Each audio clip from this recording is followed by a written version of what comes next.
Okay, so this is the second video for Chapter 6 in Industrial Organization. And what we want to talk about here is sort of how much of a problem is monopoly and how can we measure it? And so there's a couple of ways to measure sort of monopoly power. One common way is the Lerner index. And the Lerner index is basically measuring how far away from marginal cost is price. Now, as it turns out, marginal cost can be very difficult to measure, but we'll see on the next slide that we have another way to measure the Lerner index.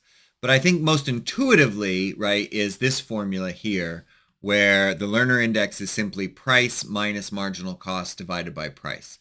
So for instance, if marginal cost is 5 and the price is 10, then you get 10 minus 5, which is 5 divided by 10, and so it's 0.5. So that's one measure of monopoly power. Obviously, if price is equal to marginal cost, like in perfect competition, then we just get it equal to 0. And as monopoly power increases, the Lerner index gets higher, right? So it's just one measure of sort of market power within a monopoly. Now, another way we can think about that is going back to Chapter 2, where we said that, okay, well, marginal revenue is equal to price times 1 minus 1 over eta, which is the elasticity of demand. And if that's equal to marginal cost, then we can take this side, of the equation and rearrange it and show that price minus marginal cost divided by price is equal to 1 over eta, right? So that's actually, pretty easy to show. You just multiply through the P, and then rearrange. And so now what we can see is that, in perfect competition, eta, the elasticity is infinite, right? And so the Lerner index is 0. And then as eta gets lower and lower and lower and market power increases, the Lerner index gets higher and higher. And so that makes intuitive sense, although I still feel like that price minus marginal cost over price is, makes a lot of sense in terms of what it is, but we might be able to measure the elasticity of demand a little bit more easily than we can measure marginal cost.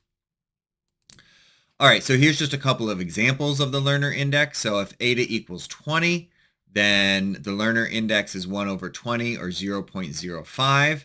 And then if we solve for the price when marginal cost is 10, you'll see that price is like $10.53 or something, right? And so in that case, we're really not worried about the monopoly. Price is, very close to marginal cost, and there's not a lot of market power.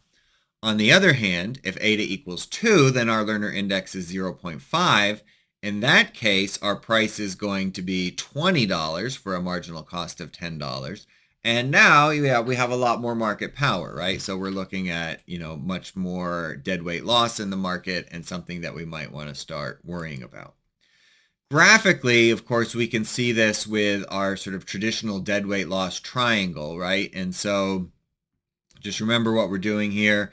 The firm is setting marginal revenue equal to marginal cost at point E. That gives us our monopoly quantity. Then we're moving up to the demand curve at point A to give us our monopoly price. We know that our perfect competition price, that the one that maximizes efficiency, is at PC or B.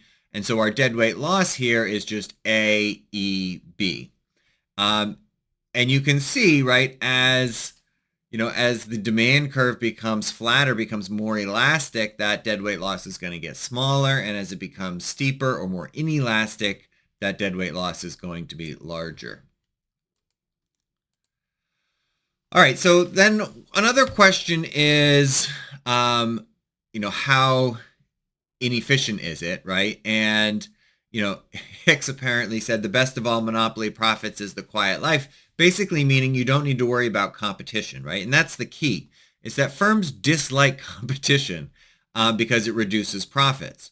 Then we can think of, whether or not there's a difference between sort of static inefficiency, which is really captured by that sort of deadweight loss, versus dynamic inefficiency.